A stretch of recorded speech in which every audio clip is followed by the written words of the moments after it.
Bonjour à tous et bienvenue dans la deuxième partie de la vidéo sur les nombres, les ensembles de nombres et de la divisibilité et les nombres premiers. Donc du coup c'est la partie 2. Excusez-moi, j'ai oublié de rajouter le 2 juste là. Euh, on va commencer du coup par les intervalles. Dans les intervalles on verra les définitions, les types d'intervalles, les unions, la notion d'union et d'intersection et bien sûr les inéquations. Les valeurs absolues aussi, donc la définition, et les opérations, c'est-à-dire les additions et soustractions avec valeur absolue, et les multiples diviseurs et nombres premiers, c'est-à-dire comment est-ce qu'on peut démontrer la parité d'un nombre, si un nombre est pair ou impair, ou comment est-ce qu'on peut démontrer qu'un nombre est premier ou pas. C'est parti. Alors, les intervalles. On va commencer par la définition. On appelle intervalle dans R un ensemble de nombres déterminés par inégalité ou encadrement. J'ai oublié cette phrase, c'est un ou du coup au lieu de et. Qu'est-ce que ça veut dire par là? Eh bien, en fait, j'ai représenté tout ça par un tableau avec les différents types d'intervalles. Donc, regardez comme quoi, ici, comme j'ai un encadrement entre A et B de X, on a les signes inférieur ou égal ou supérieur à égal, et les crochets sont inclus. Alors que par exemple, si j'ai strictement inférieur ou alors strictement supérieur, on remarque que les crochets sont exclus. C'est pour ça que parfois on retrouve des crochets inclus, c'est pour ça qu'on retrouve des crochets exclus. Mais qu'est-ce que ça veut dire concrètement? Imaginons que je prends mon nombre 3 ici. Il est compris, si vous êtes d'accord avec moi, entre 2 et 4. 3, 2 et 4. Eh bien, en fait, mon x est ici, c'est-à-dire que 3 se retrouve entre 2 et 4. Pour l'instant, tout va bien. Et donc, on peut donc en déduire que 3 appartient à l'intervalle de 4, parce qu'il est compris entre 2 et 4. Et c'est pour cela qu'on retrouve du coup plusieurs intervalles. Mais on peut aussi décider de mettre des inégalités. Ici, on dit que 3 est strictement que 2 est inférieur, 2 est inférieur ou égal à 3, ce qui est vrai. Et donc du coup, ce que ça traduit par en fait, ici je mets mon 2, et x, c'est-à-dire 3, est bien après, ou alors dans le nombre 2. Pourquoi? Parce que ici, mon x est en vert, et donc du coup, j'ai mon 2 ici. 2 pourrait très bien être égal à... Enfin non, il ne peut pas être égal à 3 dans mon exemple, donc c'est pour ça qu'il va bien après. Et donc du coup, on peut le représenter par l'intervalle x appartient à, incluant a, plus infini. A, il appartient à l'intervalle a plus infini. Et c'est pour ça que j'ai mon plus infini ici. C'est parce qu'en fait, on ne connaît pas exactement la valeur sûre de x. Et donc, ça pourrait être n'importe quel nombre après a. Et c'est pareil du coup pour le a strictement inférieur à x. Sauf que là, du coup, je exclus mon crochet pour dire que x ne peut pas être égal à a. Mais il va bien au-delà du coup de a. Et c'est pour ça qu'on a plus infini. Et c'est pareil aussi justement, mais c'est l'inverse pour x inférieur ou égal à b. Donc du coup, là, mon vert est de l'autre côté de la flèche. Et ici, il inclut b, là, il exclut b. Et c'est comme ça qu'on les écrit. Il faut les apprendre par cœur pour mieux comprendre les intervalles, sinon on ne peut pas s'en sortir. Alors, les intersections et les unions, ou réunions, on peut appeler ça union ou réunion, c'est comme on veut. Soit I et J, deux intervalles de R. Les réels qui sont à la fois dans I et dans J appartiennent à l'intersection de I et de J. Si X appartient à I et X appartient à J aussi, alors X appartient à l'intersection de I et de J. Le symbole inter se lit inter. Les réels qui sont dans I ou dans J appartiennent à la réunion de I et de J. Si X appartient à I ou X appartient à J, alors X appartient à I union de J.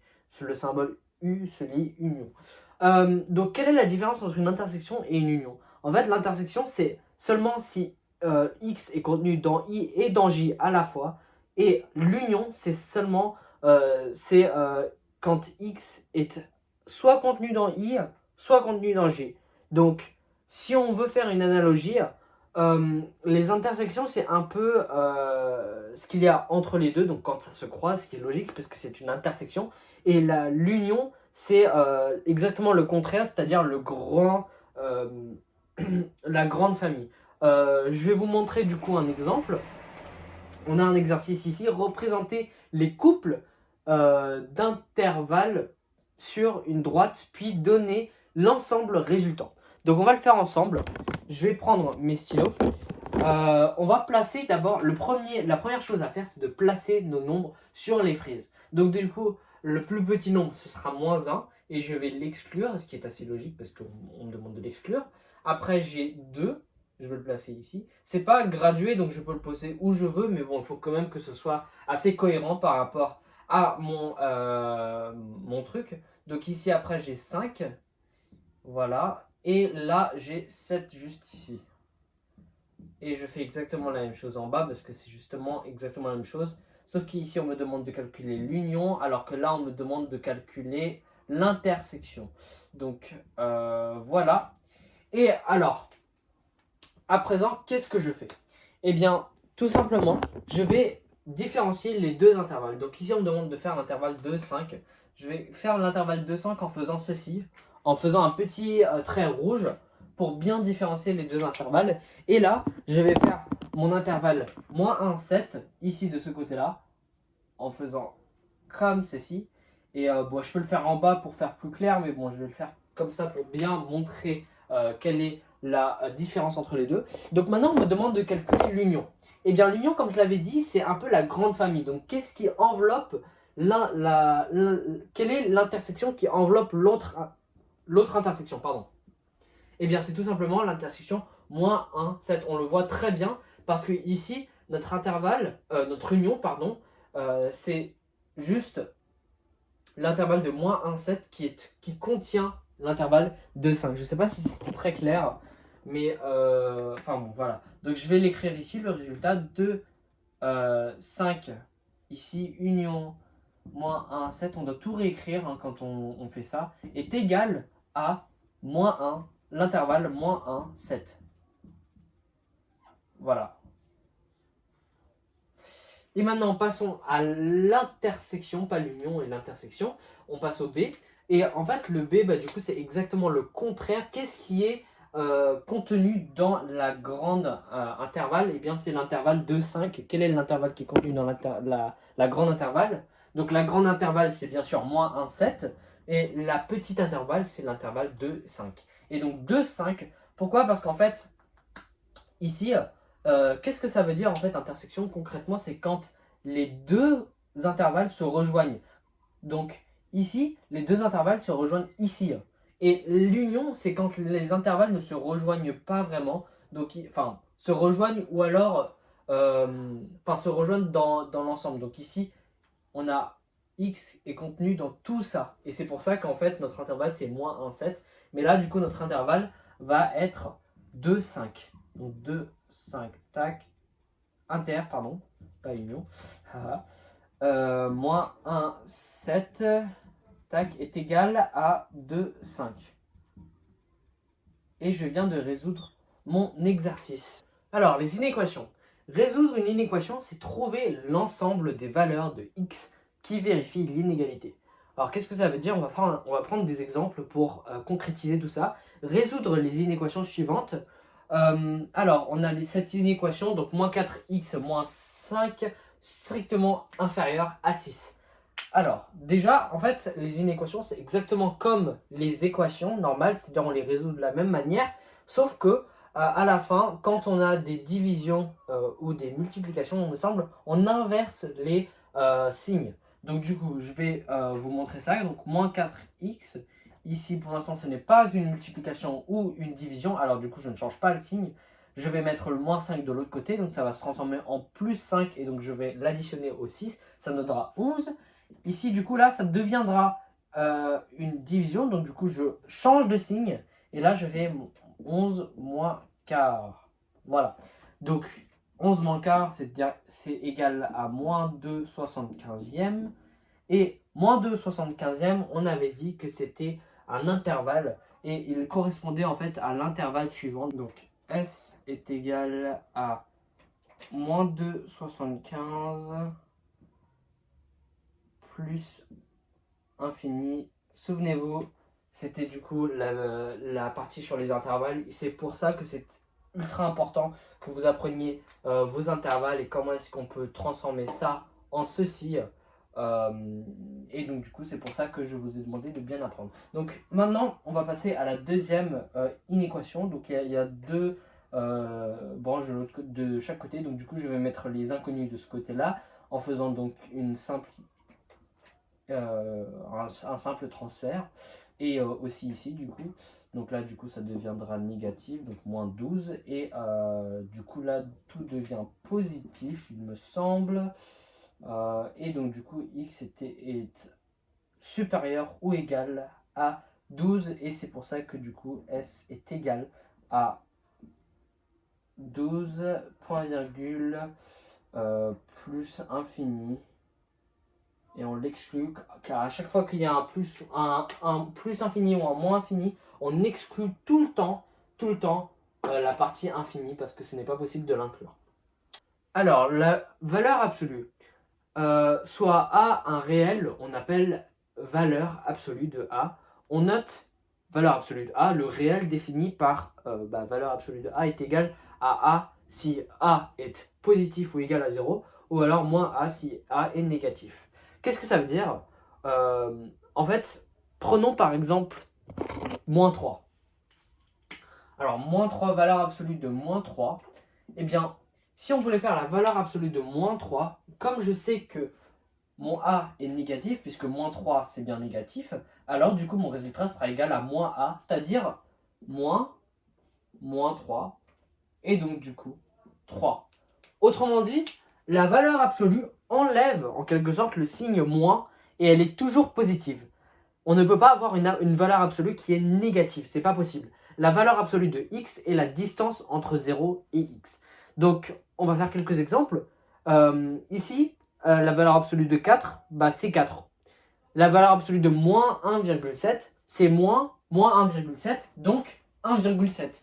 Vous voyez comme quoi la valeur absolue est tout le temps positive, même si le nombre de départ est négatif, à la fin, ce sera toujours positif. Donc on va passer maintenant aux opérations. Comment est-ce qu'on va résoudre des soustractions, des équations, des inéquations avec les valeurs absolues?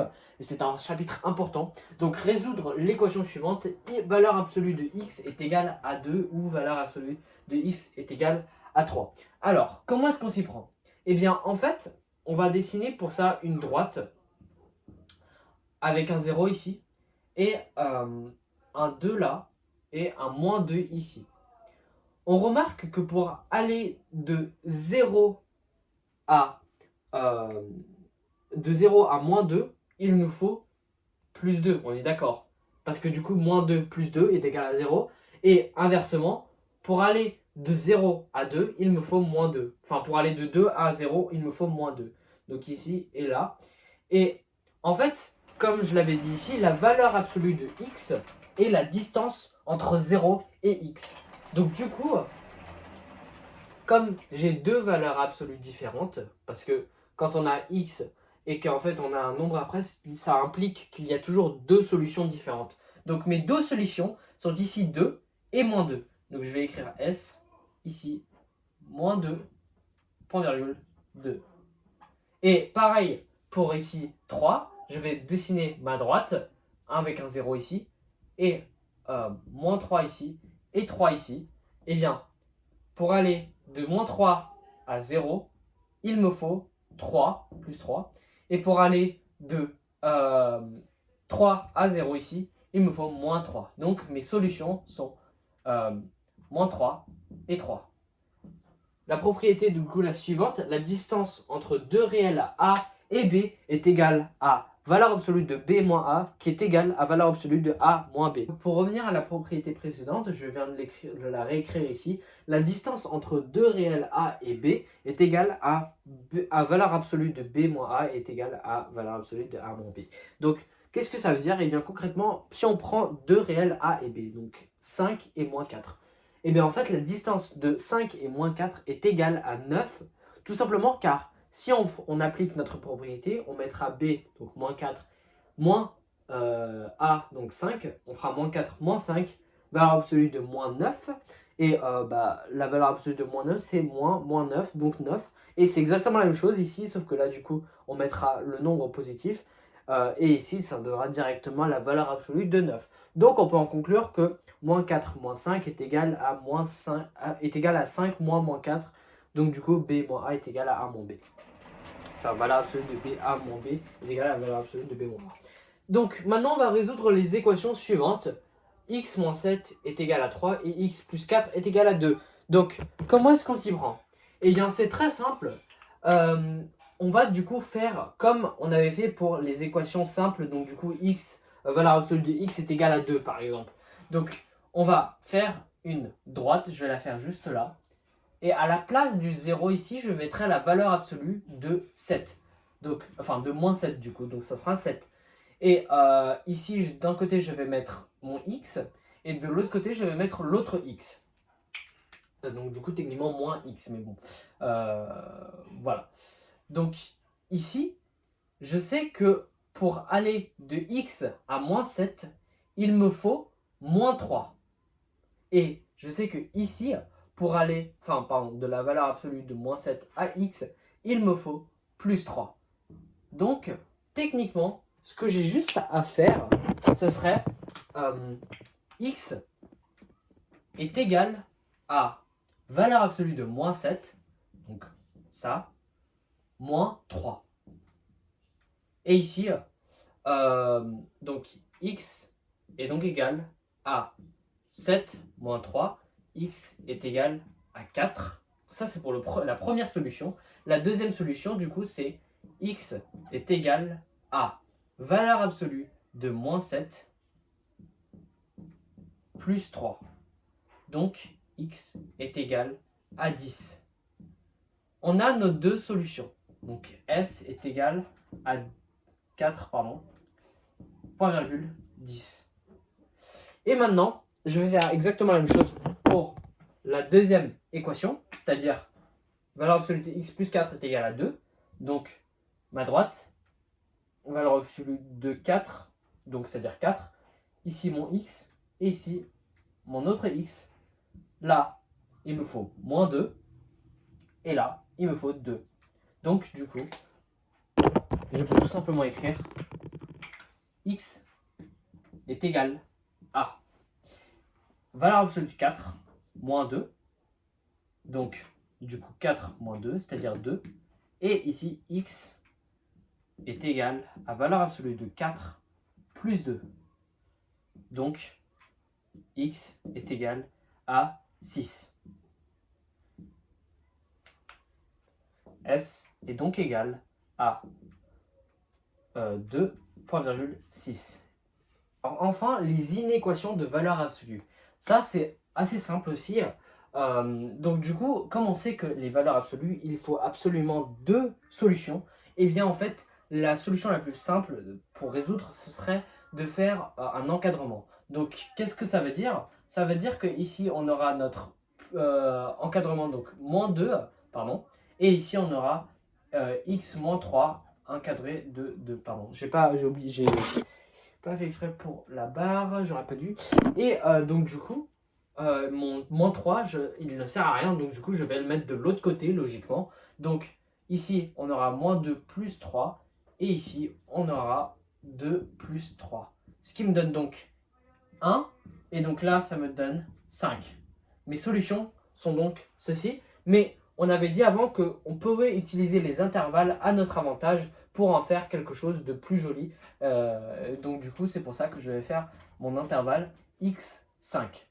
N'oubliez pas de toujours simplifier, de prendre ce réflexe de simplifier tout ce qui est encadrement ou inégalité en intervalle.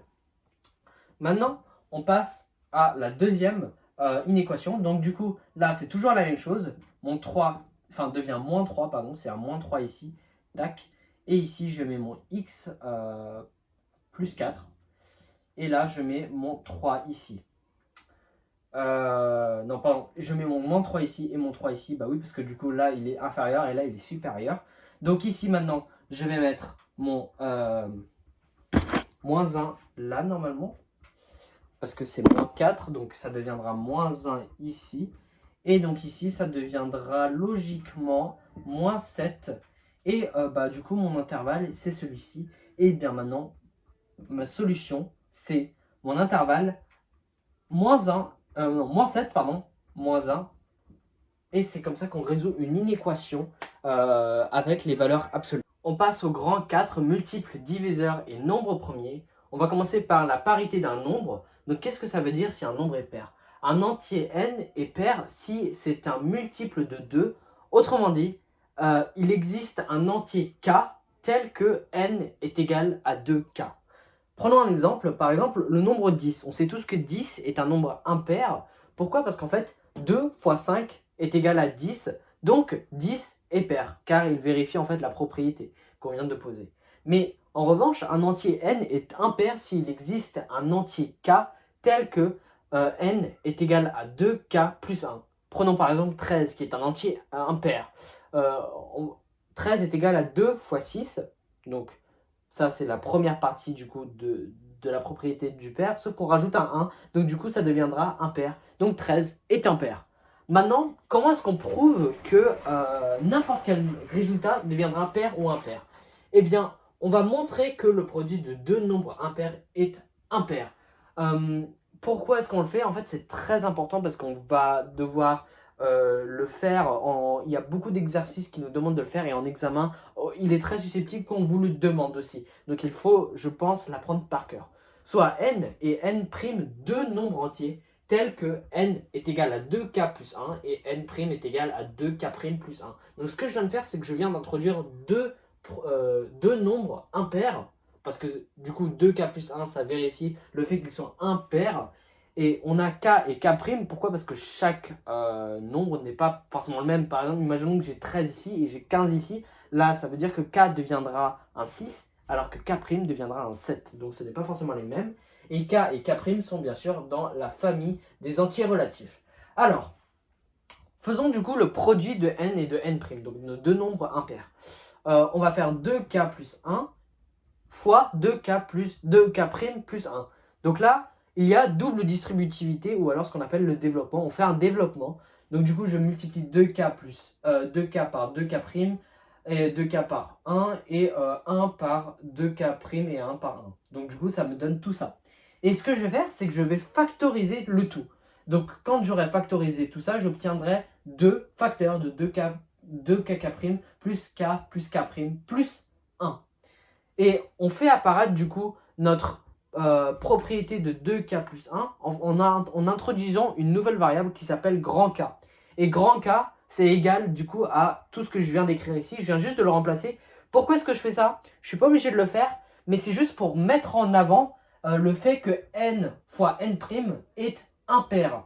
Et donc du coup, n fois n' est égal à 2 grand K plus 1, avec grand K est égal à z, enfin appartient à z.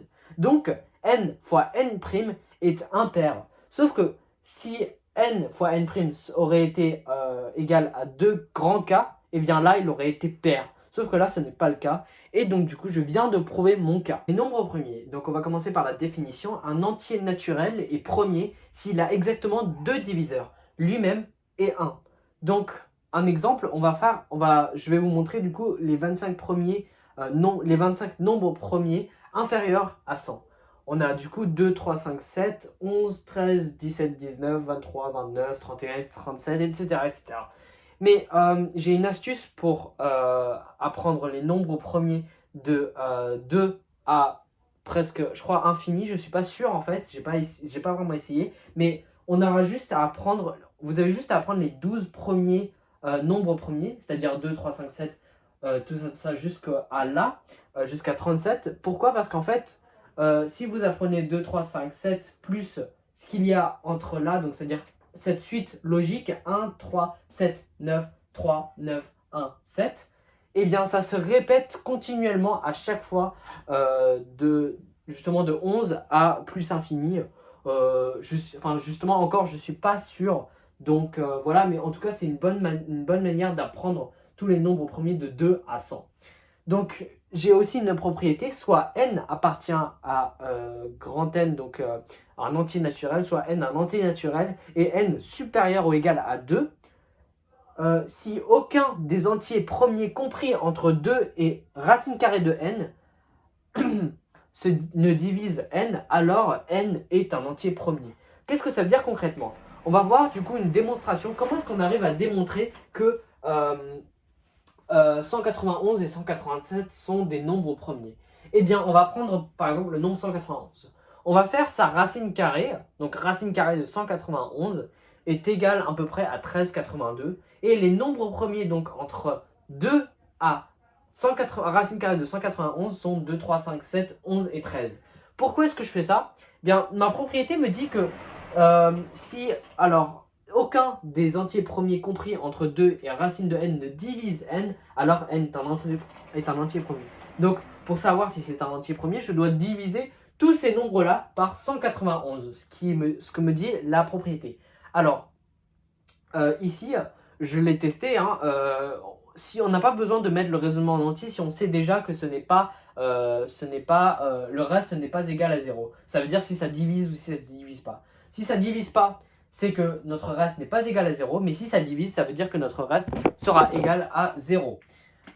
Donc du coup, ici, comment est-ce que je fais pour savoir si ça divise avec 2? Eh bien tout simplement si mon dernier nombre est un multiple de 2. Là, c'est pas un multiple de 2 puisque c'est 1.